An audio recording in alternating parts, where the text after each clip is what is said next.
صبیحہ کے نکلنے کے بعد زینب نے رابعہ سے پوچھا، نہیں، میرا کوئی ارادہ نہیں ہے، میں ایسے لیکچر ہضم نہیں کر سکتی۔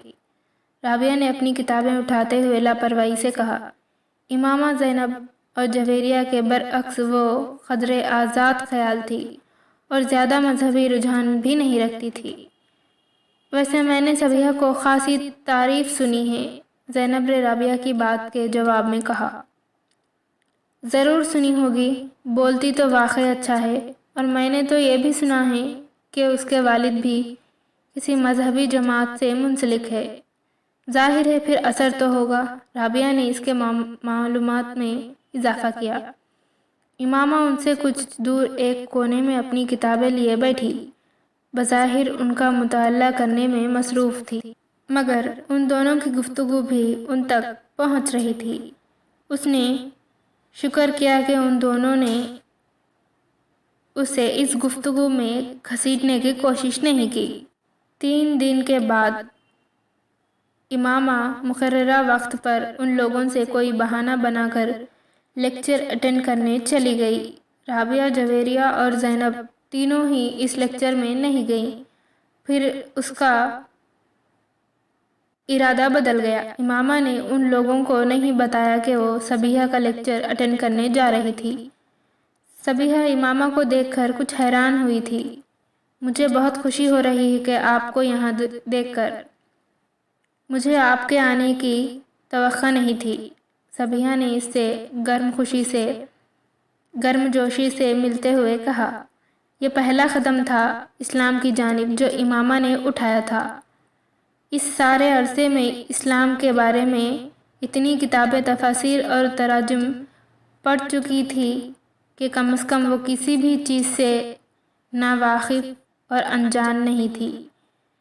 اسراف کے بارے میں اسلامی اور قرآنی تعلیمات اور احکامات سے بھی وہ اچھی طرح واقف تھی، مگر اس کے باوجود صبیحہ کی دعوت کو رد کرنے کے بجائے قبول کر لینے میں اس کی پیش نظر صرف ایک ہی چیز تھی، وہ اپنے مذہب سے اسلام تک کا وہ فاصلہ طے کرنا چاہتی تھی جو اسے بہت مشکل لگتا تھا۔ اور پھر وہ صرف پہلا اور آخری لیکچر نہیں تھا، ایک کے بعد دیگرے وہ اس کا ہر لیکچر اٹینڈ کرتی رہی۔ وہی چیزیں جنہیں وہ کتابوں میں پڑھتی رہی تھی، اس کے منہ سے سن کر پر اثر ہو جاتی۔ اس کی صبیحہ سے عقیدت میں اضافہ ہوتا جا رہا تھا۔ صبیحہ نے اسے یہ نہیں بتایا تھا کہ وہ اس کے عقیدے کے بارے میں جانتی تھی، مگر امامہ کو اس کے پاس آتے ہوئے 2 ماہ ہوئے تھے جب صبیحہ نے ختم نبوت پر ایک لیکچر دیا۔ قرآن پاک وہ کتاب ہے جو حضرت محمد صلی اللہ علیہ وسلم پر نازل ہوئی۔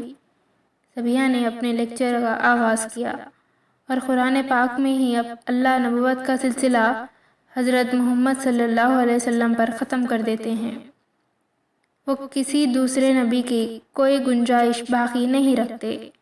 اگر کسی نبی یعنی حضرت عیسیٰ علیہ السلام کا دوبارہ نزول کا ذکر ہے بھی تو وہ بھی ایک نئے نبی کی شکل میں نہیں ہے، بلکہ ایک ایسے نبی کا دوبارہ نزول ہے جن پر نبوت حضرت محمد صلی اللہ علیہ وسلم سے بہت پہلے نازل کر دی گئی تھی، اور جن کا دوبارہ نزول ان کی اپنی امت کے لیے نہیں بلکہ حضرت محمد صلی اللہ علیہ وسلم کی امت کے لیے ہی ہوگا، اور آخری نبی حضرت محمد صلی اللہ علیہ وسلم ہی رہیں گے۔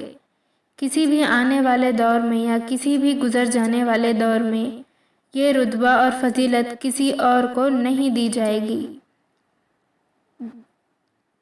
کیا یہ ممکن ہے کہ اللہ ایک پیغمبر کو یہ رتبہ اور درجہ عطا کرتا اور پھر اسے اس سے چھین کر کسی دوسرے شخص کو دے دیتا؟ قرآن پاک میں اللہ تعالیٰ فرماتا ہے، بات میں اللہ سے بڑھ کر سچا کون ہے؟ تو کیا یہ ممکن ہے کہ وہ اپنی بات کو خود ہی رد کر دیتا؟ اور پھر اگر اللہ اس بات کی گواہی حضرت محمد صلی اللہ علیہ وسلم خود دیتے ہیں کہ ہاں وہ اللہ کے آخری رسول صلی اللہ علیہ وسلم ہیں اور ان کے بعد دوبارہ کوئی نبی نہیں آئے گا، تو پھر کیا ہمارے لیے کسی بھی طور پر یہ جائز اور مناسب ہے کہ ہم کسی دوسرے شخص کے نبوت کے دعوے پر غور تک کریں؟ انسان اللہ کی مخلوقات میں سے وہ واحد مخلوق ہے جسے عقل جیسی نعمت سے نوازا گیا، اور یہ ایسی مخلوق ہے جو اسے عقل کو استعمال کر کے سوچنے پر آئے تو خود اللہ کے وجود کے لیے ثبوت کی تلاش شروع کر دیتی ہے، پھر اس سلسلے کو یہیں پر محدود نہیں رکھتی بلکہ اسے پیغمبروں کی ذات تک دراز کر دیتی ہے۔ پہلے سے موجود پیغمبروں کی نبوت کے بارے میں سوال کرتی ہے، پھر انہیں پیغمبر مان لیتی ہے، اور اس کے بعد قرآن کے واضح احکامات کے باوجود زمین پر مزید پیغمبروں کی تلاش شروع کر دیتی ہے، اور اس تلاش میں یہ بات فراموش کر دیتی ہے کہ نبی بنتا نہیں تھا، بنایا جاتا تھا، اسے مبعوث کیا جاتا تھا، اور ہم انسانی ایولیوشن کی ان آخری دہائیوں میں کھڑے ہیں جہاں مزید نبیوں کی آمد کا سلسلہ اس لیے ختم کر دیا گیا کیونکہ انسان کے لیے ایک دین اور ایک نبی کا انتخاب کر لیا گیا۔ اب کسی نئے عقیدے کی ضرورت نہیں بلکہ صرف تقلید کی ہے، صرف تقلید یعنی پریکٹس اس ایک آخری اور مکمل دین کی جسے پیغمبر سلام حضرت محمد صلی اللہ علیہ وسلم پر ختم کر دیا گیا ہے۔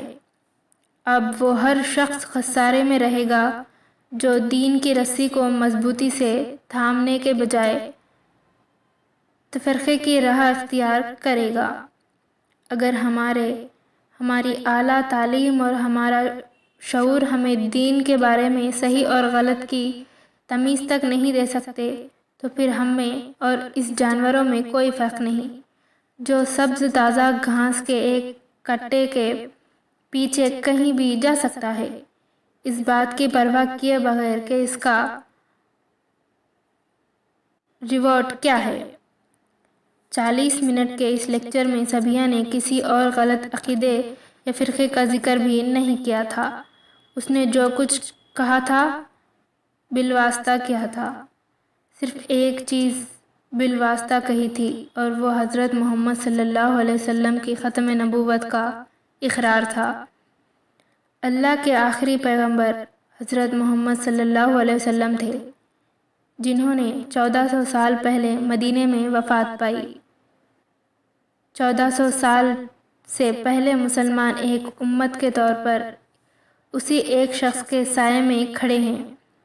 1400 سال بعد بھی ہمارے لیے وہ ایک آخری نبی صلی اللہ علیہ وسلم ہیں جن کے بعد کوئی دوسرا نبی بھیجا گیا نہ بھیجا جائے گا، اور ہر وہ شخص جو کسی دوسرے شخص میں کسی دوسرے نبی کا عکس تلاش کرنے کی کوشش کرتا ہے اسے ایک بار اپنے ایمان کا سر نو جائزہ لینا چاہیے، شاید یہ کوشش اسے اس عذاب سے بچا دے جس میں وہ اپنے آپ کو مبتلا کرنے کی کوشش کر رہا ہے۔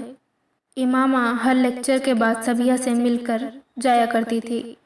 اس لیکچر کے بعد وہ سبیہ سے نہیں ملی، ایک لمحہ بعد وہاں رکے بغیر وہ وہاں سے چلی آئی۔ عجیب سی ذہنی انتشار کے مبتلا ہو کر وہ کالج سے باہر نکل کر پیدل چلتی رہی، کتنی دیر فٹ پاتھ پر چلتی رہی اور اس نے کتنی سڑکیں عبور کی اسے اندازہ نہیں ہوا۔ کسی معمول کی طرح چلتے ہوئے وہ فٹ پاتھ کے نیچے نہر کے کنارے بنی ہوئی ایک بینچ پر جا کر بیٹھ گئی۔ سورج غروب ہونے والا تھا اور اوپر سڑک پر گاڑیوں کے شور میں اضافہ ہو گیا تھا۔ وہ چپ چاپ نہر کے بہتے ہوئے پانی کو دیکھتی رہی۔ ایک لمبی خاموشی کے بعد اس نے بڑبڑاتے ہوئے خود سے پوچھا، آخر میں کیا کر رہی ہوں؟ اپنے ساتھ کیوں اپنے آپ کو الجھا رہی ہوں؟ آخر کس یقین کھوج میں سرگرداں ہوں؟ اور کیوں؟ میں ان سب کے لیے تو یہاں لاہور نہیں آئی، میں تو یہاں ڈاکٹر بننے آئی ہوں، مجھے آئی اسپیشلسٹ بننا ہے۔ پیغمبر میرے لیے ہر چیز وہاں کیوں ختم ہو جاتی ہے؟ اس نے اپنے دونوں ہاتھوں سے اپنا چہرہ ڈھانپ لیا۔ مجھے اس سب سے نجات حاصل کرنی ہے۔ میں اس طرح اپنی اسٹڈیز پر کبھی توجہ نہیں دے سکتی۔ مذہب اور عقیدہ میرا مسئلہ نہیں ہونا چاہیے۔ صحیح یا غلط جو میرے بڑوں نے دیا وہی ٹھیک ہے۔ میں اب صبیحہ کے پاس نہیں جاؤں گی۔ میں مذہب یا پیغمبر کے بارے میں بھی نہیں سوچوں گی، کبھی بھی نہیں۔ وہاں بیٹھے بیٹھے اس نے طے کیا تھا۔ رات کو 8 بجے وہ واپس آئی تو جویریہ اور رابعہ کچھ فکر مند سی تھی، بس ایسے ہی مارکیٹ چلی گئی تھی۔ اس نے ستے ہوئے چہرے کے ساتھ انہیں بتایا، ارے ماما، تم تو بہت عرصے بعد آئی ہو نا، آخر آنا کیوں چھوڑ دیا تم نے؟ بہت دنوں بعد ایک بار پھر صبیحہ کے پاس پہنچ گئی۔ صبیحہ کا لیکچر شروع ہونے والا تھا۔ مجھے آپ سے کچھ بات کرنی تھی۔ اپنا لیکچر ختم کر لیں، میں باہر بیٹھ کر آپ کا انتظار کر رہی ہوں۔ امامہ نے اس کی بات کا جواب دینے کے بجائے اس سے کہا، ٹھیک ہے۔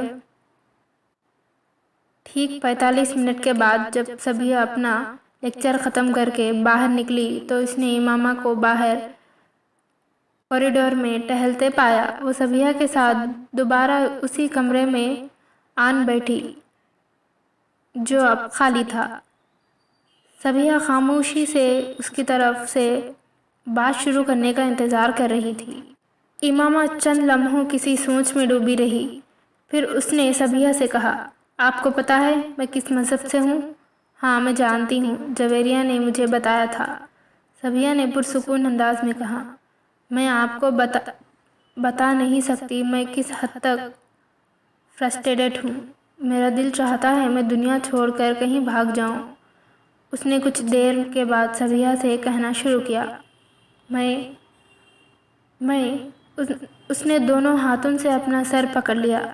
مجھے پتا ہے کہ اس نے ایک بار پھر اپنی بات ادھوری چھوڑ دی، پھر خاموشی۔ مگر میں اپنا مذہب نہیں چھوڑ سکتی۔ میں تباہ ہو جاؤں گی، میرے ماں باپ مجھے مار ڈالیں گے، میرا کیریئر، میرے خواب، سب کچھ ختم ہو جائے گا۔ میں نے تو سرے سے عبادت کرنا تک چھوڑ دی ہے، مگر پھر بھی پتہ نہیں کیوں مجھے سکون نہیں مل رہا ہے۔ آپ میری صورتحال کو سمجھیں، مجھے لگ رہا ہے یہ سب کچھ غلط ہے اور صحیح کیا ہے مجھے نہیں معلوم۔ امامہ تم اسلام قبول کر لو۔ صبیحہ نے اس کی بات کے جواب میں صرف ایک جملہ کہا، یہ میں نہیں کر سکتی۔ میں آپ کو بتا رہی ہوں میں کتنے مسائل کا شکار ہو جاؤں گی۔ تو پھر میرے پاس کس لیے آئی ہو؟ صبیحہ اسے اسی پرسکون انداز میں کہا۔ وہ اس کا منہ دیکھنے لگی، پھر اس نے بے بسی سے کہا، پتہ نہیں میں آپ کے پاس کس لیے آئی ہوں۔ تم صرف یہی ایک جملہ سننے آئی ہو جو میں نے تم سے کہا۔ میں تمہیں کوئی دلیل نہیں دوں گی کیونکہ تمہیں کسی سوال کے جواب کی تلاش نہیں ہے۔ ہر سوال کا جواب تمہارے اندر موجود ہے، تم سب جانتی ہو، بس تمہیں اقرار کرنا ہے۔ ایسا ہی ہے نا؟ امامہ کی آنکھوں میں آنسو تیرنے لگے۔ مجھے لگ رہا ہے میرے پاؤں زمین سے اکھڑ چکے ہیں، میں جیسے خلا میں سفر کر رہی ہوں، اس نے بھرائی ہوئی آواز میں کہا۔ صبیحہ نے اس کی بات کا جواب نہیں دیا، وہ بسم اللہ پڑھ رہی تھی۔ امامہ گیلی آنکھوں سے اس کا چہرہ دیکھنے لگی۔ کہیں کچھ بھی نظر نہیں آتا صبیحہ، کچھ بھی نہیں۔ اس نے اپنے ہاتھوں کے پشت سے اپنے آنسوؤں کو صاف کر لیا۔ لا الہ الا اللہ۔ صبیحہ کے لب آہستہ آہستہ ہلنے لگے۔ امامہ دونوں ہاتھوں سے چہرہ ڈھانپ کر بچوں کی طرح پھوٹ پھوٹ کر رونے لگی، اور وہ روتے ہوئے صبیحہ کے پیچھے کلمے کے الفاظ دہراتی رہی، محمد رسول اللہ۔ امامہ نے اگلے الفاظ دہرائے۔ اس کی آواز بھر آ گئی۔ امامہ کی سمجھ میں نہیں آ رہا تھا اسے اتنا رونا کیوں آ رہا تھا۔ اسے کوئی پچھتاوا، کوئی افسوس نہیں تھا، مگر پھر بھی اسے اپنے آنسوؤں پر قابو پانا مشکل ہو رہا تھا۔ بہت دیر تک روتے رہنے کے بعد اس نے جب سر اٹھایا تو صبیہ اس کے پاس ہی بیٹھی ہوئی تھی۔ امامہ کو گیلے چہرے کے ساتھ اسے دیکھ کر مسکرا دی۔ رابعہ اور جویریہ ایک دوسرے کا منہ دیکھتی رہی تھی۔ وہ امامہ اپنے پاؤں کے انگوٹھے کے ساتھ فرش کو رگڑتے ہوئے کسی سوچ میں ڈوبی ہوئی تھی۔ تمہیں یہ سب کچھ ہمیں پہلے ہی بتا دینا چاہیے تھا۔ جویریہ نے ایک طویل وقفے کے بعد اس خاموشی کو توڑا۔ امامہ نے سر اٹھا کر اسے دیکھا اور پرسکون انداز میں کہا، اس سے کیا ہوتا؟ کم از کم ہم تمہارے بارے میں کسی غلط فہمی کا شکار تو نہ ہوتے اور تمہاری مدد کر سکتے تھے ہم دونوں۔ امامہ سر جھٹکتے ہوئے عجیب سے انداز میں مسکرائی۔ اس سے کوئی خاص فرق نہیں پڑتا۔ مجھے تو بہت خوشی ہے امامہ کہ تم نے ایک صحیح راستے کا انتخاب کیا ہے۔ دیر سے صحیح مگر تم نے غلط راستے سے ہٹ گئی ہو۔ جویریہ نے اس کے پاس بیٹھتے ہوئے نرم لہجے میں کہا، تم اندازہ نہیں کر سکتی کہ میں اس وقت تمہارے لیے اپنے دل میں کیا محسوس کر رہی ہوں۔ امامہ چپ چاپ اسے دیکھتی رہی۔ تمہیں اگر ہم دونوں کی طرف سے کسی بھی مدد کی ضرورت ہو تو ہچکچانا مت۔ تمہاری مدد کر کے ہمیں خوشی ہوگی۔ مجھے واقعی تم لوگوں کی مدد کی بہت ضرورت ہے، بہت زیادہ ضرورت ہے، امامہ نے کہا۔ میری وجہ سے اگر تم نے اپنے مذہب کی اصلیت جانچ کر اسے چھوڑ دیا ہے تو جویریہ کہہ رہی تھی۔ امامہ اس کا چہرہ دیکھنے لگی۔ تمہاری وجہ سے، اس نے جویریہ کا یہ چہرہ دیکھتے ہوئے سوچا۔ اس کا ذہن اسے کہیں اور لے جا رہا تھا۔ دھند میں اب ایک اور چہرہ ابھر رہا تھا۔ وہ اسے دیکھتی رہی۔ وہ چہرہ آہستہ آہستہ واضح ہو رہا تھا، زیر آب ابھرنے والے کسی نقش کی طرح۔ چہرہ اب واضح ہو گیا تھا۔ امامہ مسکرائی۔ وہ اس چہرے کو پہچان سکتی تھی۔ اس نے اس چہرے کے ہونٹوں کو ہلتے ہوئے دیکھا۔ آہستہ آہستہ وہ آواز سن سکتی تھی۔ وہ آواز سن رہی تھی، خطرہ مانگنے جو تو اسے دریا دے دو، مجھ کو کچھ اور نہ دے، اپنی تمنا دے دو۔ میں صرف یہ چاہتی ہوں کہ تم لوگ کسی کو کچھ نہ بتاؤ، زینب کو بھی نہیں۔ اپنے سر کو جھٹکتے ہوئے اس نے جویریہ اور رابعہ سے کہا۔ ان دونوں نے اثبات میں سر ہلا دیا۔ کچھ نہیں مانگتا شاہوں سے یہ شاید تیرا، اس کی دولت ہے فخر نقش قافیہ تیرا۔ مردانہ آواز میں، پورے خط سے میں کھڑا ہوں تو یہ تیرا کرم، مجھ کو جھکنے نہیں دیتا ہے سہارا تیرا۔ لوگ کہتے ہیں سایہ تیرا پیکر کا نہ تھا، میں تو کہتا ہوں جہاں پھر یہ ہے سایہ تیرا۔ وہ اس کی آواز کو پہچانتی تھی۔ یہ جلال النصر کی آواز تھی۔ امامہ میڈیکل کالج میں چند روز ہوئے تھے جب ایک ویکینڈ پر اسلام آباد آنے کے بعد اس نے رات کو زینب کے گھر لاہور فون کیا۔ بیٹا، میں زینب کو بلاتی ہوں، تم ہولڈ رکھو۔ زینب کی امی فون رکھ کر چلی گئی۔ وہ ریسیور کال سے لگائے انتظار کرنے لگی۔ کچھ نہیں مانگتا ہوں شاہوں سے یہ شیدہ تیرا، اس کی دولت ہے فقط نقش کفے پا تیرا۔ مردانہ آواز میں فون پر سنائی دینے والی وہ نعت امامہ نے پہلی بھی سنی تھی، مگر اس وقت جو کوئی بھی اسے پڑھ رہا تھا وہ کمال جذب سے اسے پڑھ رہا تھا۔ پورے خط سے کھڑا ہو تو یہ تیرا ہے کرم، مجھ کو جھکنے نہیں دیتا ہے سہارا تیرا۔ اسے اندازہ نہیں تھا کہ کسی مرد کی آواز اتنی خوبصورت ہو سکتی تھی، اس قدر خوبصورت کہ پوری دنیا اس کی آواز کے قید میں لگے۔ امامہ نے اپنے سانس روک لینے یا شاید وہ سانس لینا بھول گئی۔ لوگ کہتے ہیں کہ سایہ تیرے پیکر کا نہ تھا، میں کہتا ہوں جہاں بھر پہ ہے سایہ تیرا۔ انسان کی زندگی میں کچھ سائیں ساد ہوتی ہیں، شب قدر کی رات میں آنے والی اس سات کی طرح جیسے بہت سے لوگ گزر جانے دیتے ہیں، صرف چند اس سات کے انتظار میں ہاتھ اٹھائے اور جھولی پھیلائے بیٹھے ہوتے ہیں۔ اس سات کے انتظار میں وہ چلتے پانی کو روک دیتے اور رکے ہوئے پانی کو رواں کر دیتے، جو دل سے نکلنے والی دعاؤں کو لبوں تک آنے سے پہلے مقرر بنا دیتی۔ امامہ ہاشم کی زندگی میں وہ سعد شاد شب قدر کی کسی رات کو نہیں آئی تھی، نہ اس نے اس ساعت کے لیے ہاتھ اٹھائے تھے، نہ جھولی پہلائی تھی۔ پھر بھی اس نے زمین و آسمان کی گردش میں کچھ دیر کے لیے تھمتے دیکھا تھا، پوری کائنات کو ایک گندھبے بے در میں بدلتے ہوئے دیکھا تھا، جس کے اندر بس ایک ہی آواز گونج رہی تھی، دستگیری میرے تنہائی کی تو نے ہی تو کی، میں تو مر جاتا اگر ساتھ نہ ہوتا تیرا۔ وہ اندھیروں سے بھی دزانہ گر جاتے تھے جن کے ماتھے پہ چمکتا ہے ستارہ تیرا۔ آواز بہت صاف اور واضح تھی، امامہ بت کی طرح ریسیور ہاتھ میں لیے بیٹھی تھی۔ ہیلو امامہ، دوسری طرف زینب کی آواز گونجی اور وہ آواز میں گم ہو گئی۔ چند لمحوں کے لیے زمین کی رکی ہوئی گردش دوبارہ بحال ہو گئی۔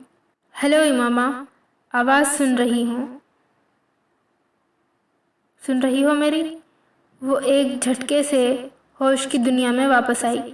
ہاں میں سن رہی ہوں، میں نے سوچا لائن کٹ ہو گئی۔ دوسری طرف سے زینب نے کچھ مطمئن ہوتے ہوئے کہا۔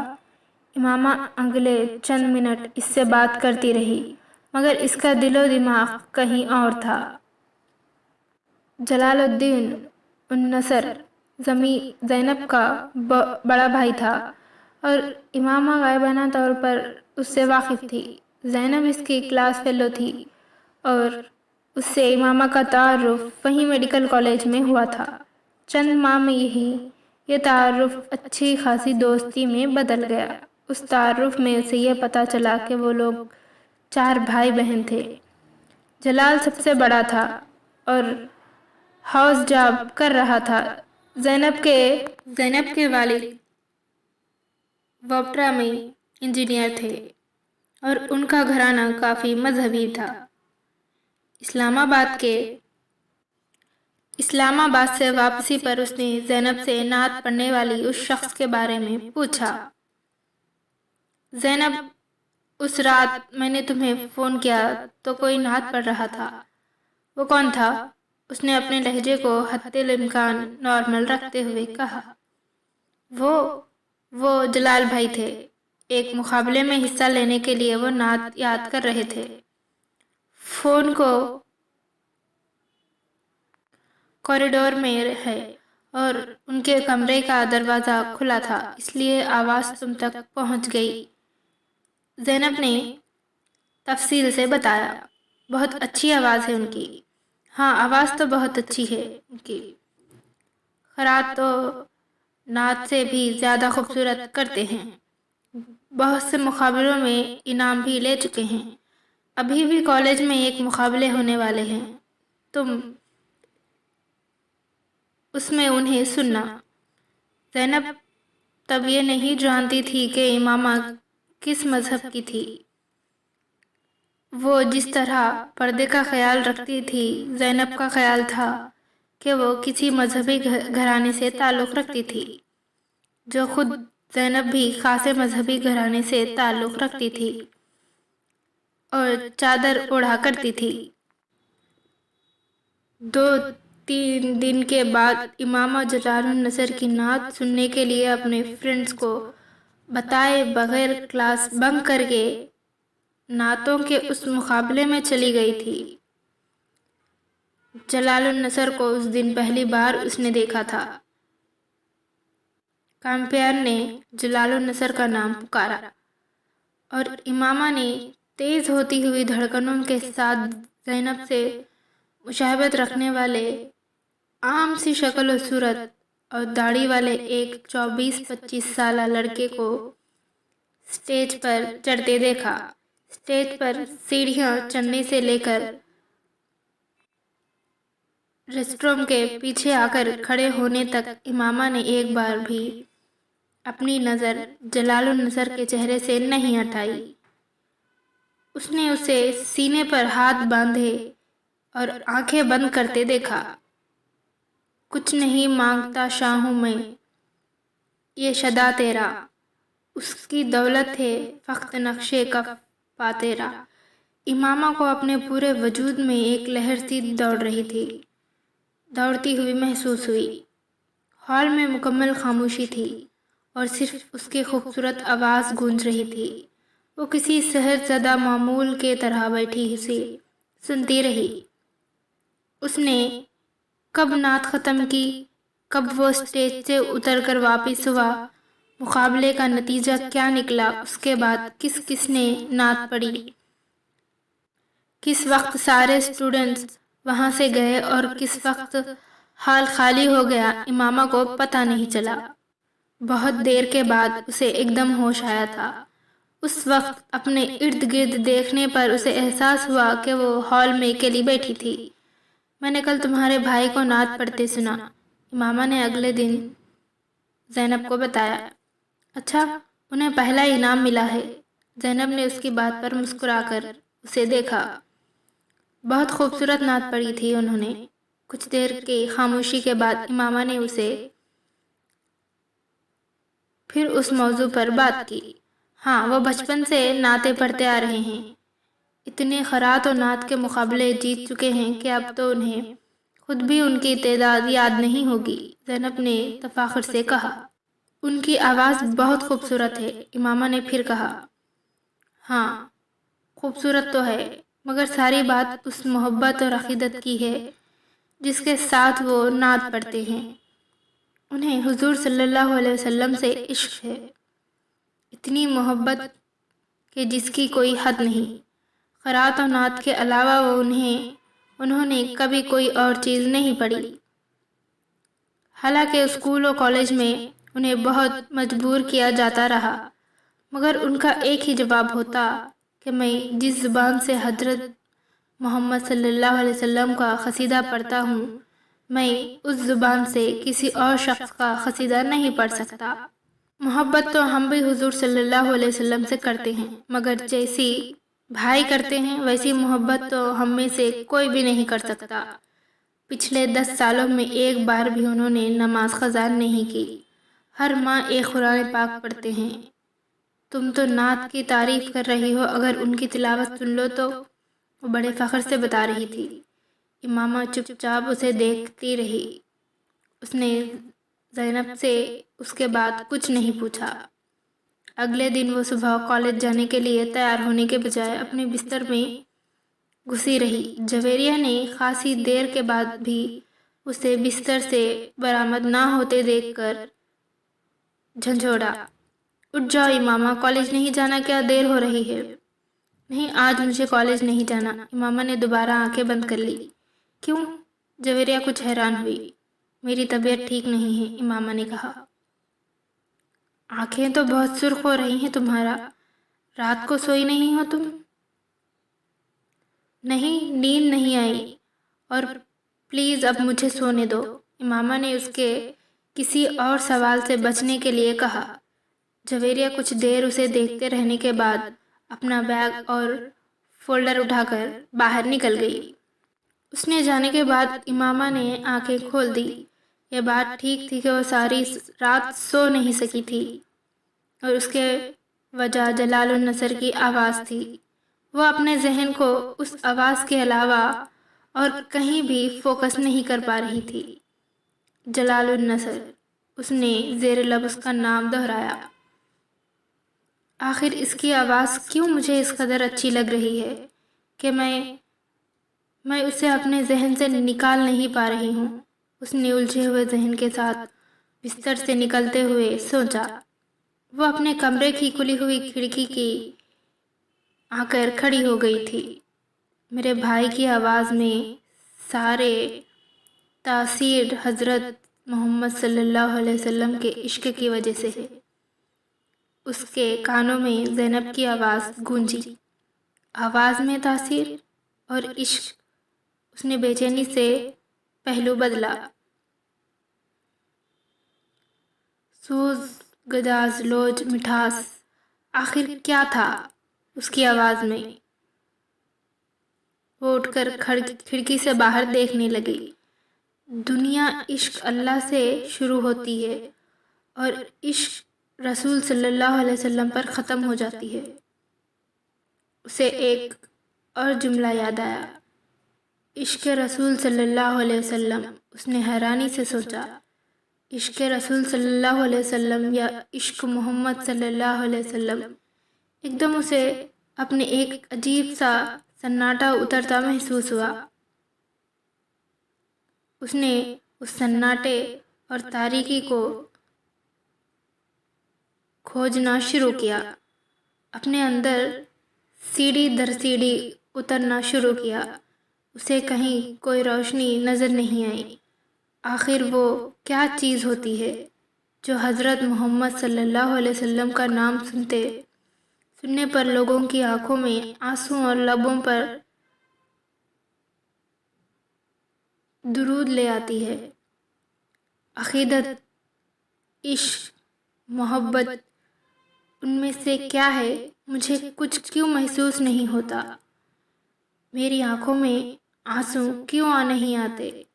میرے ہونٹوں پر درود کیوں نہیں آتا؟ میری آواز میں تاثیر؟ وہ لمحہ بھر کے لیے رکی۔ اس نے زیر لب پڑھا، کچھ نہیں مانگتا شاہوں سے یہ شدا تیرا، اس کی دولت ہے فقط نقش کفا تیرا۔ اسے اپنی آواز بھرائی ہوئی محسوس ہوئی، شاید ابھی جاگی ہوں اس لیے آواز ایسی ہے۔ اس نے اپنا گلا صاف کرتے ہوئے سوچا۔ اس نے ایک بار پھر پڑھنا شروع کیا، کچھ نہیں مانگتا۔ وہ ایک بار پھر رک گئی، اس بار اس کی آواز میں لرزش تھی۔ اس نے دوبارہ پڑھنا شروع کیا، کچھ نہیں مانگتا ہوں شاہوں یہ شدا تیرا۔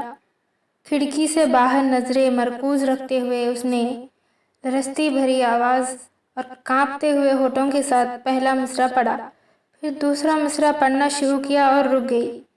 کھڑکی سے باہر خلا میں گھورتے ہوئے وہ ایک بار پھر جلال النصر کی آواز اپنے کانوں میں اترتی محسوس کر رہی تھی، بلند، صاف، واضح اور اذان کی طرح دل میں اتر جانے والی مقدس آواز۔ اسے اپنے گالوں پر نمی محسوس ہوئی۔ ایک دم وہ اپنے ہوش و حواس میں آئی اور پتہ چلا کہ وہ رو رہی تھی۔ کچھ دیر جیسے بے یقینی کے عالم میں وہ اپنے دونوں ہاتھوں کی انگلیاں دونوں ہاتھوں پر رکھے دم بخود کھڑی رہی۔ اس نے اپنے آپ کو بے بسی کی انتہا پر پایا۔ آنکھوں پر ہاتھ رکھے وہ آہستہ آہستہ گھٹنوں کے بل وہیں زمین پر بیٹھ گئی اور اس نے پھوٹ پھوٹ کر رونا شروع کر دیا۔ انسان کے لیے سب سے مشکل مرحلہ وہ ہوتا ہے جب اس کا دل کسی چیز کی گواہی دے رہا ہو مگر اس کی زبان خاموش ہو، جب اس کا دماغ چلا چلا کر کسی چیز کی صداقت کا اقرار کر رہا ہو مگر اس کے ہونٹ ساکت ہو۔ امامہ ہاشم کی بھی اپنی زندگی اسی مرحلے پر آ چکی تھی۔ جو فیصلہ وہ پچھلے 2-3 سالوں سے نہیں کر پا رہی تھی، وہ فیصلہ ایک آواز نے چند دنوں میں کروا دیا تھا۔ یہ جانے، یہ کھوجے، یہ پرکھے بغیر کہ آخر لوگ کیوں حضرت محمد صلی اللہ علیہ وسلم سے اتنی عقیدت رکھتے ہیں، آخر کیوں عشق رسول صلی اللہ علیہ وسلم کی بات کی جاتی ہے۔ اس نے اتنے سال اپنے نبی کے قصیدے سنے تھے، اس پر کبھی رخت تاری نہیں ہوئی تھی، کبھی اس کا وجود موم بر کر نہیں پگھلا تھا، کبھی اسے کسی پر رشک نہیں آیا تھا، مگر ہر بار حضرت محمد صلی اللہ علیہ وسلم کا نام پڑھتے، دیکھتے اور سنتے ہوئے وہ عجیب سی کیفیت کا شکار ہوتی تھی۔ ہر بار، ہر دفعہ اس کا دل اس نام کی طرف کھینچا چلا جاتا تھا اور سبیہ کے پاس نہ جانے کہ اس کے سارے ارادے بھانپ بن کر اڑ گئے تھے۔ جلال النصر کی آواز تاریکی میں نظر آنے والے جگنو کی طرح تھی، جس کے تآخد میں وہ بنا سوچے سمجھے چل پڑی تھی۔ میں تجھے عالم اشیا میں بھی پا لیتا ہوں۔ لوگ کہتے ہیں کہ عالم